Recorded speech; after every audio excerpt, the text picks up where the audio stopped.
The closure order had been folded in my coat pocket for 3 days. It was a clean document, precise language, the administrative seal of the Ashfin crown pressed in green wax, my own signature waiting at the bottom for the date. I had drafted it myself, which was unusual. Ordinarily, such things passed through the lower chancellery and arrived on my desk already composed. But the Vareth's Edge matter had accumulated enough irregularities that I wanted the language exact, and I did not trust the lower chancellery to be exact about something they did not understand. The infirmary at Vareth's Edge had no guild charter. It had no licensed healer of record. It appeared in the supply ledger only as a series of denied requests, 3 in the autumn, 2 more in the first hard weeks of winter, each rejected by the Northern Supply Office on the grounds that no official establishment existed at that location to receive allocation. The requests had continued arriving despite the denials. That was the part that had drawn my attention, eventually, not the lack of charter, the persistence. I had sent a query to the North Patrol commander, a man named Pereth who had held the Ashfin line for 9 years and who communicated in a style so compressed it sometimes required rereading. His reply had been 5 words: "The wolves are still alive." I had read it 3 times. It told me nothing, and somehow, everything that mattered about why I was now riding north through the Ashfin Pass in the second week of deep winter, with my great wolf Carden pacing beside the horse, and the closure order folded in my pocket. The Ashfin Pass in winter was not hostile so much as indifferent. The stone walls narrowed. The wind came through the northeast channels with the efficiency of something that had been doing this for 1,000 years and saw no reason to change. My escort rode with their cloaks pulled across the lower half of their faces. Carden moved without apparent discomfort, which I had long since stopped being surprised by. He was 11 years old, larger than any wolf in the Northern Territories by a margin that still occasionally unsettled men who met him for the first time, and he had not shown affection toward a stranger in at least 8 of those 11 years. He tolerated my escort. He walked with me. That was the extent of it. Vareth's Edge appeared around the last bend of the pass at dusk, a border hold of maybe 40 structures, most of them built directly against the cliff face as if they had grown there, the stone of the walls and the stone of the mountain so similar in color they blurred at distance. The hold had been a garrison outpost once.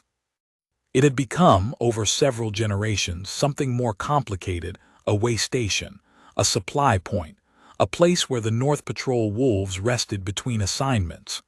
Its official status in the Crown Ledger was auxiliary holding, no permanent administration. The infirmary was the easternmost building.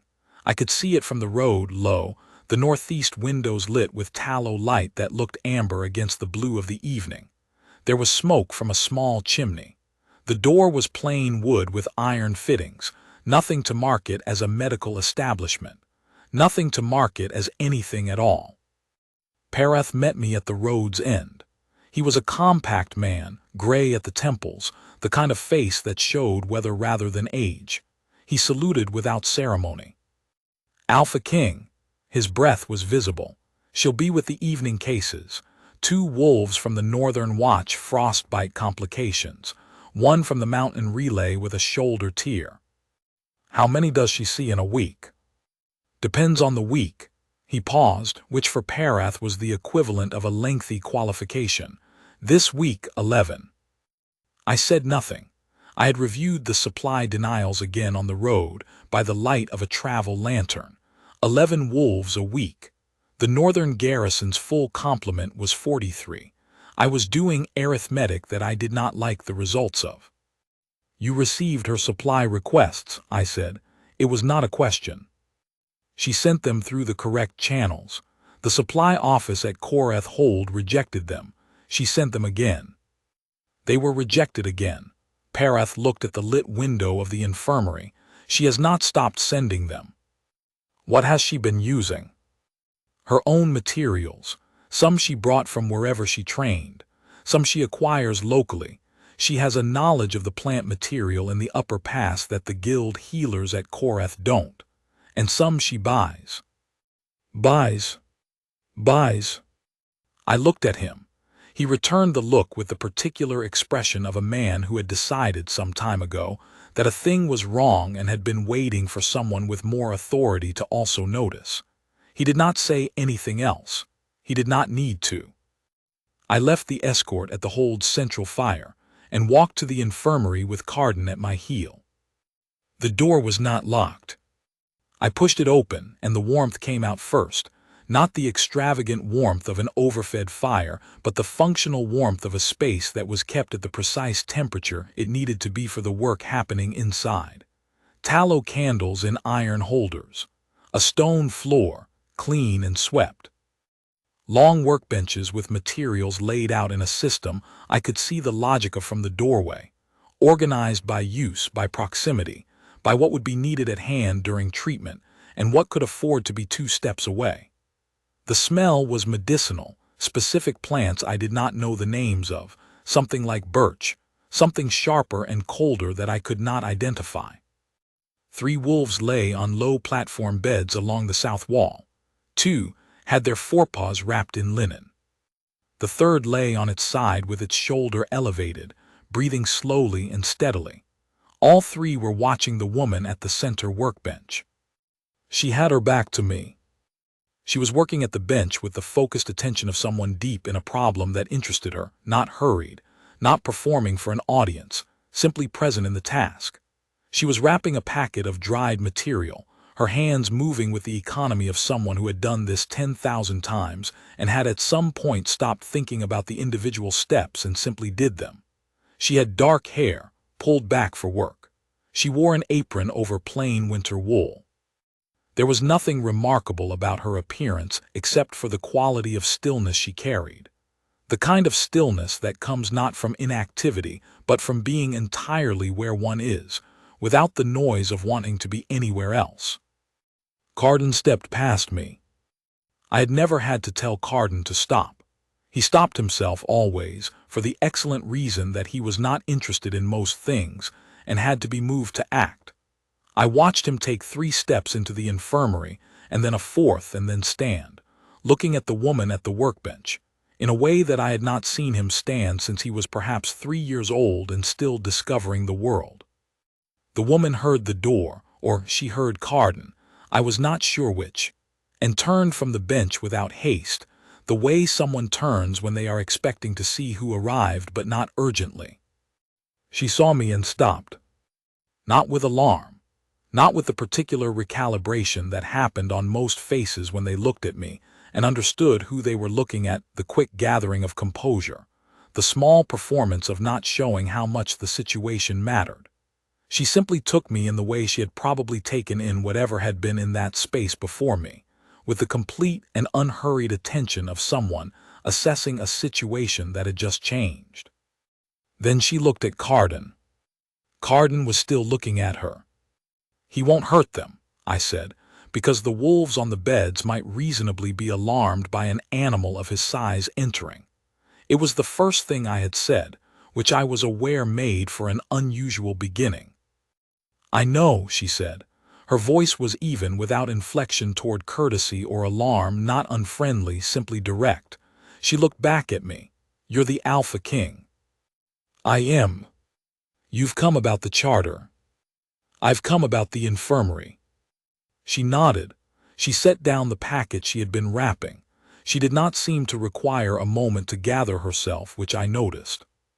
"Then you'll want to see the logbooks," she said. "I keep 2 sets." I was about to ask what she meant by 2 sets when Carden moved. He crossed the infirmary floor. Not quickly, with the same unhurried certainty he applied to everything, and went directly to the woman at the workbench and stood at her side. Not between us. At her side. His head reached her shoulder. He was close enough that she could have touched him with no effort at all, and he stood there looking at the 3 wolves on the beds the way a person looks at a room they feel comfortable in. The woman looked down at him.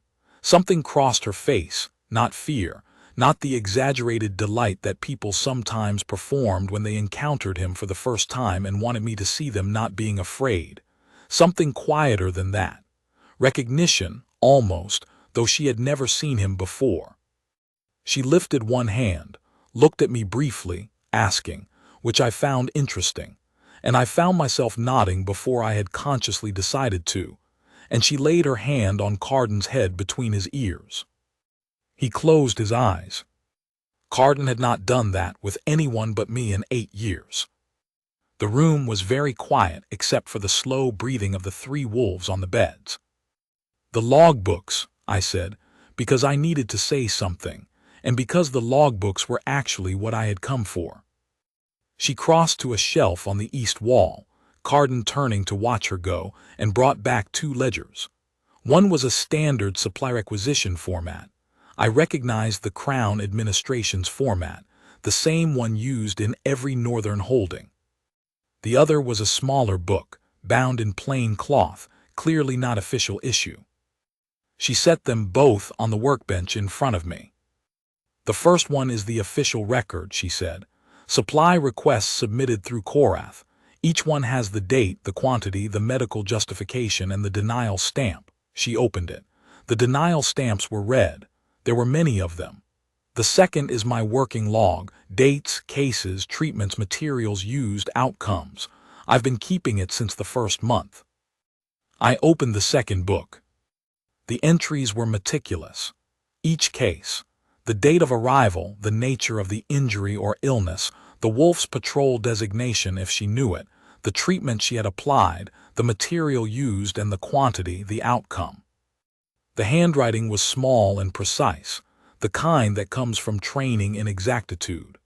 At the margins she had sometimes noted where a material had been sourced, the Upper Pass, the Eastern Ridge, the Ashfin Merchants' monthly passage, and at what cost.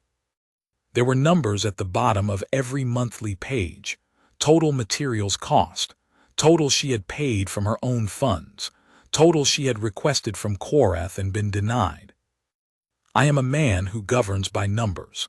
I have always found them more reliable than testimony, more reliable than argument, more reliable than the well-intentioned summaries that people prepare for me when they want me to understand a situation in the way they have understood it. Numbers do not want me to understand anything. They simply are what they are. The numbers in Senna's log told me the following. Over the course of 1 autumn and 1 winter so far, she had treated between 8 and 14 wolves per week from the North Patrol. She had applied approximately 412 individual treatments.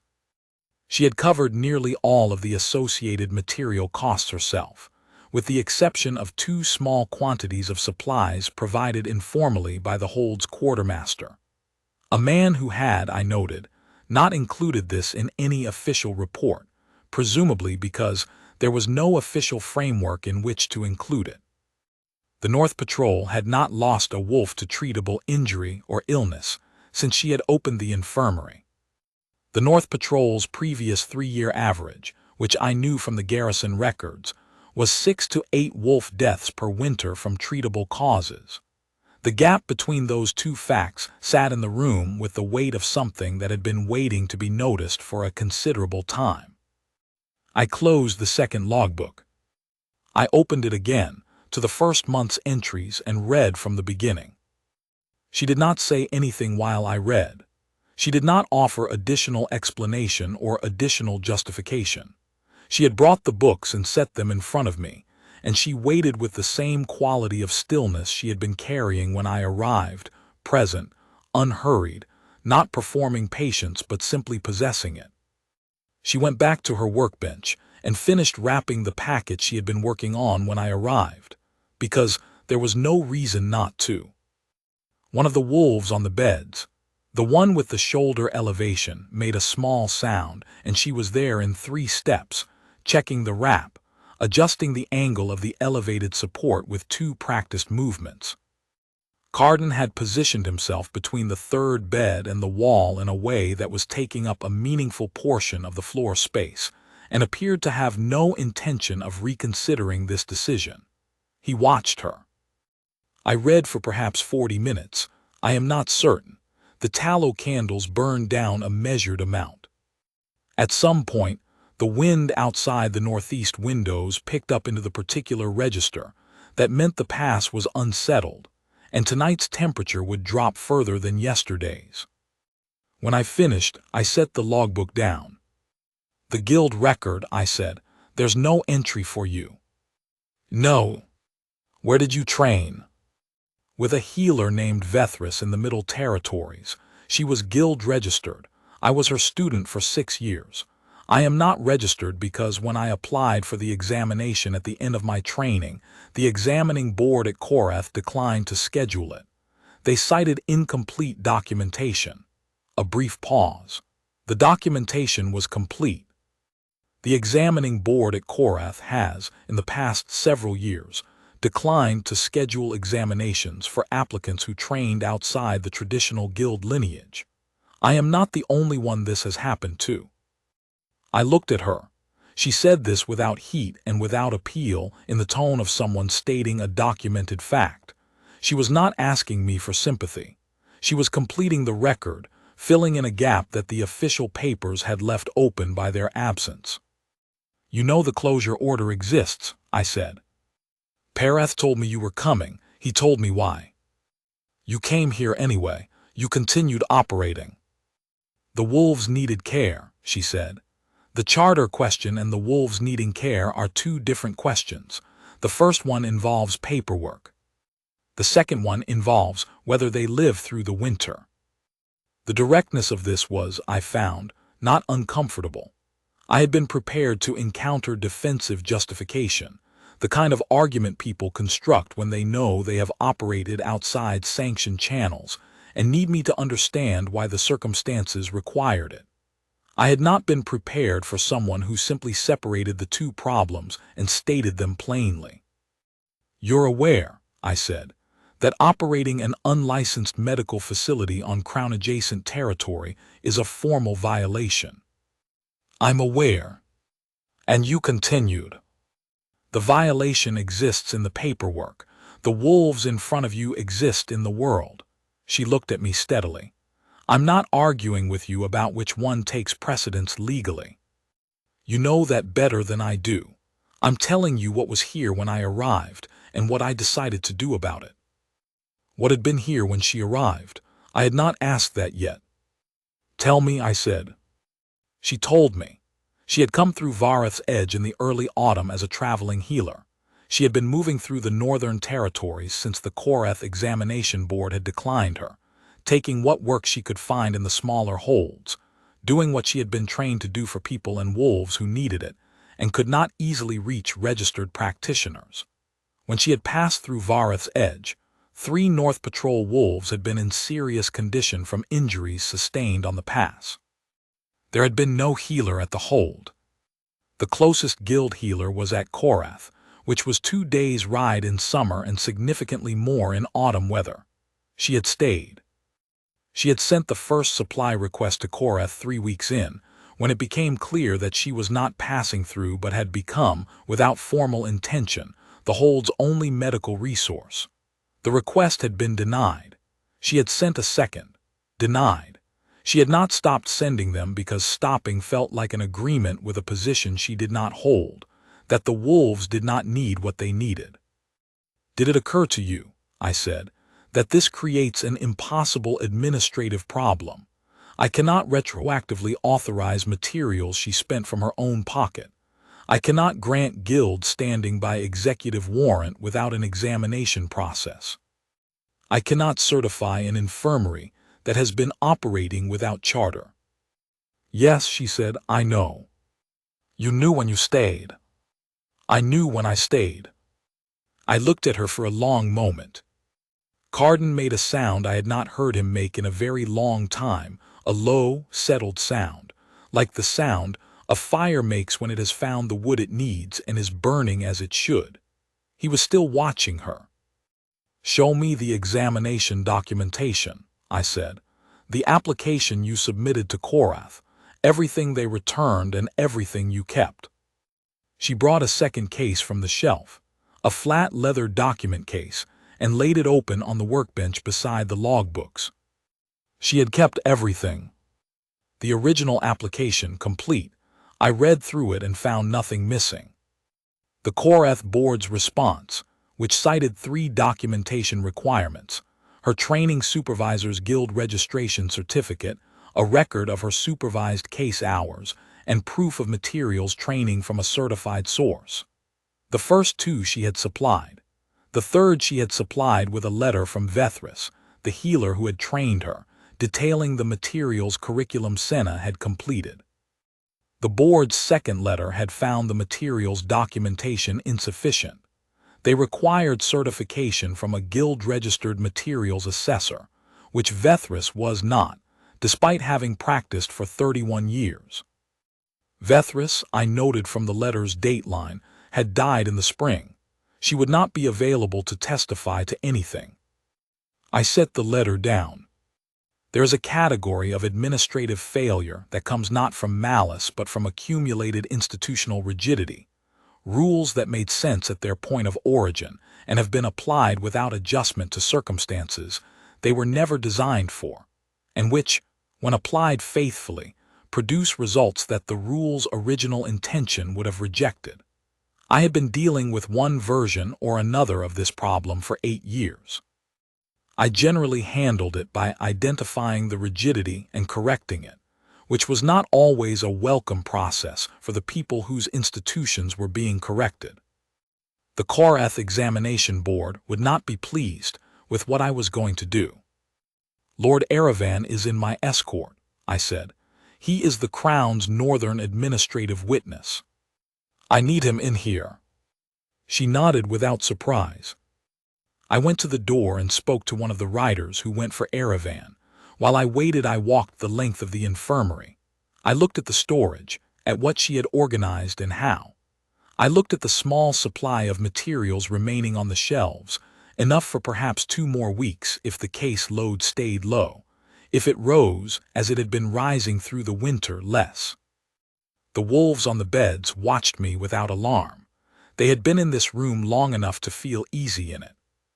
Aravan arrived, a tall man with formal bearing and the particular alertness of someone who has served in an administrative witness role long enough to know that being summoned unexpectedly by the Alpha King generally means something has already been decided and they are there to make it official. He took in the room, the logbooks, the document case, the woman at the workbench, and Carden on the floor beside the third bed, and he was too experienced to show what he was thinking about any of it. Lord Aravan, I said, I need you to review the examination documentation and the operational log and give me your formal witness assessment of whether the record as kept meets the standards of a qualified medical practice. He looked at the books, he looked at me. The charter question is a different question from the competence question. I'm asking about the competence question. He sat at the bench and read. He read for longer than I had. He was thorough, which was why I used him.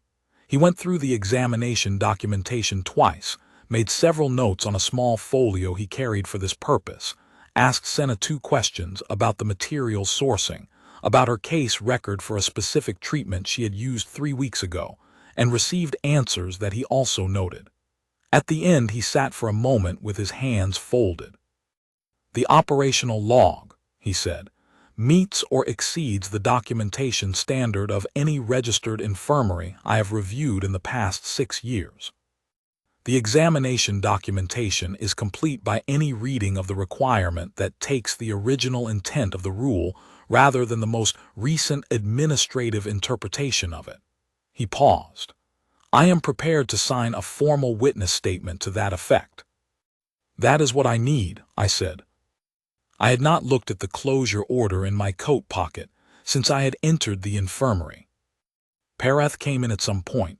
I was not sure precisely when, only that he was there, standing near the door in the way he had of being present without occupying space unnecessarily. He looked at the logbooks and at Aravan's notes and at the document case, and he did not say anything. He had already said everything he had to say. The wolves are still alive. Everything else was, for him, explanatory material. I went to the workbench and looked at the closure order where I had set it, folded beside the logbooks. The green wax seal, my signature line at the bottom, waiting. I left it folded. I took a sheet of blank charter paper from Aravan's folio. He carried the standard administrative forms, which is why he was useful on these visits, and I wrote a provisional operating warrant for the Vareth's Edge medical hold. I named it formally, the first time it had a formal name. I cited Aravan's witness statement as the basis for provisional recognition of competence pending formal examination at the next available board convening. I wrote, in specific language that would not survive legal challenge without effort, that the Korath examining board was directed to schedule an examination date within 60 days, and that the previous denial was vacated on the grounds of insufficient application of the original rule's intent. I signed it and dated it. Aravan countersigned as witness. I wrote a second document, a supply authorization from the Ashfin Crown's direct allocation, bypassing the Korath supply office. Sufficient material for the winter and into the spring, when the pass would reopen and regular supply lines would function. I included a specific clause authorizing retroactive reimbursement of documented personal expenditures. And I had just read 4 months of documented personal expenditures in considerable detail and knew the number precisely. I signed that as well. Senna was standing at the end of the workbench. She had not moved to look at what I was writing. She had not asked. She had been checking the wolves' wraps again, methodical, unhurried, doing what she had been doing for 4 months in this room with no authorization and no supply allocation and no official existence in any ledger that mattered. I held out the 2 documents. She came to the bench and read them both. She read carefully, not looking for an escape clause or a limiting condition, but reading with the same focus she brought to everything, making sure she understood what was in front of her. When she finished, she set them down on the bench and was quiet for a moment. "The examination at 60 days, she said. "Yes. The Korath board will object to the language about the denial." "The Korath board's objection is welcome," I said. "It will give me the opportunity to review the rest of their recent examination decisions, which I expect I will find instructive." Something shifted at the corner of her mouth, not quite a smile, but the shape of one, controlled and brief. She looked back at the documents. "I didn't ask for this," she said. It was not a complaint or an expression of reluctance. It was simply an accurate statement, and she made it the way she made accurate statements, plainly, for the record. "I know you didn't," I said. Carden rose from the floor. He had been lying beside the third bed for the better part of an hour, as settled as I had ever seen him outside our own quarters, and now he rose and stretched a motion like something releasing and crossed the floor back toward me. He stopped between us, equidistant, which was not a position he usually chose. He looked at her. He made the low sound again. I had heard that sound from Carden twice in 11 years, both times when he encountered something he recognized at a level below reasoning. The first time, he had been 3 years old and had found the body of his first packmate in the Ashfin lowlands, and had stood over it for a very long time making exactly that sound. The second time had been 5 years ago, in a snowfield at the edge of the Northern Territory, when we had come upon a section of land that the old territorial maps identified as something significant, and that Carden had simply known, in whatever way wolves know things, was the boundary that mattered. The third time was now. I do not have the vocabulary of the bond, the way some of my kind do, men who were told young what to look for, and were given language for it before they needed it. My mother had died when I was 12. My father had been a man who governed well and loved sparingly, and had not talked to me about the bond, because he had not talked about much that was not governance. What I knew of the mate bond I knew from documentation, the administrative records of its recognition in the Crown's history, the formal language of the claiming ceremonies, the biological literature that described its mechanics in the dry, precise terms of established fact. None of that documentation had said anything about what it felt like when it arrived. It was settling. That was the word I would use afterward to a person who asked me, and I was not the kind of man who was asked such things often, because I was not the kind of man who was perceived as having experiences that required those kinds of words. But settling was accurate. It was the feeling of something that had been in motion arriving at its position, a lock finding its configuration, a calculation completing. The mark came in the doorway. I had moved toward the door, not leaving, only standing there in the way I sometimes do when I am thinking, at the threshold of a space, where the cold from outside and the warmth from inside exist at the same time. The mark came into my left wrist the way cold water comes into a space that has been sealed, evenly, without drama, occupying exactly the space that had been waiting for it. I looked at it. The pattern was old, the Ashfin Crown's bond mark, which I had seen in the historical records and which had not appeared on any one of my line in 2 generations. It was specific to the wrist. It was the dark silver of deep winter water. Senna was looking at her left wrist. The mark there was the same pattern, the mirror of mine.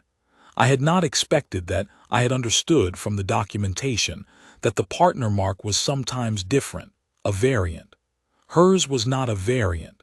It was the exact reflection of mine, the way a perfect log entry reflects its source exactly. She looked up from her wrist and looked at me. She did not look overwhelmed. She did not look frightened. She looked the way she looked at everything, with complete attention, without the noise of wanting to be anywhere else. She looked at me the way she had looked at the logbooks, making sure she understood what was in front of her. "I need to finish checking the third wolf's shoulder," she said. I had to take a moment. "Yes. It will take about 10 minutes. I'm aware of how long it takes." The corner of her mouth moved again. She went back to the third wolf's bed. I stood in the doorway and watched her work. Parath was behind me somewhere. Aravan had collected his papers and was being professionally silent in the way that trained witnesses are professionally silent after something happens that they have been trained to observe without appearing to observe. The tallow candles were lower. The wind at the northeast windows had reached the register it had been working toward and settled there, a constant sound, even and indifferent, the past doing what the past did in deep winter. The 3 wolves were breathing slowly. The one with the shoulder elevation was breathing more easily than when I had arrived. Whatever she had adjusted in its support had been the right adjustment. Carden lay down again in the middle of the floor and put his head on his paws and looked at nothing in particular, completely at ease. I had spent 23 years governing the Ashfin Crown. In that time I had made approximately 400,000 decisions, of which I could currently recall, in granular detail, roughly 312 that I considered genuinely significant. The rest had been correct and forgettable, which is the ideal status of a decision, correct and forgettable. I had made very few decisions that I was unable to place into a category I already had. The decision I was making now, or rather, the recognition I was arriving at, which is a different thing from a decision in that it does not require deliberation, had no existing category. I was arriving at it the way I arrived at correct conclusions in difficult administrative matters, through the accumulated weight of evidence that I could not reasonably dispute, evidence that I had been reading and observing for the past 2 hours, and that had been arranging itself, without my assistance, into an answer I had not known I was looking for. She worked for another 11 minutes. I did not count them, which was notable. I generally count things. When she was finished, she covered the third wolf with a second blanket. The temperature had dropped. The door had been open, a reasonable precaution, and came back toward the workbench. She looked at the closure order, still folded, still sealed, still unsigned at the bottom where the date would have gone. "You're not signing it," she said. "No." She looked at the 2 documents I had written instead. "These are going to create a significant administrative problem." Yes, the supply authorization alone will require recalculating the northern allocation. I'm aware of what it will require. She was quiet for a moment. Then, why did you come yourself? The closure order could have been sent with a junior officer. This was a perceptive question and deserved an accurate answer. Parath's message, I said. 5 words. It told me that something was happening here that the paperwork had not captured. I wanted to read the thing that the paperwork had not captured before I acted on the paperwork. She considered this, and now you've read it. Now I've read it. She looked at the mark on her left wrist. I looked at the mark on mine. They were, as noted, identical, the mirror of each other, the precise inverse, the way 2 entries in a correctly kept double ledger are identical in their way. I have questions, she said, about what this means administratively for the infirmary. The infirmary will operate under the provisional warrant until the examination. Not that, she looked at me directly, for the infirmary's healer. Regarding whatever obligations or requirements attached to, she paused, considering her phrasing, the mark, as it appears to pertain to the Alpha King's line. I looked at her for a moment. I can send you the historical documentation, I said. I would prefer that, she said, before any further decisions are made. That is entirely reasonable, I said. Parath in the background made a sound that I had never heard him make before. I believed, though I was not certain, that it was the sound of a man suppressing something that, under other circumstances, he might have allowed out. He composed himself very quickly and was silent again. Aravan simply wrote a note, which I assumed was for his own records, and said nothing.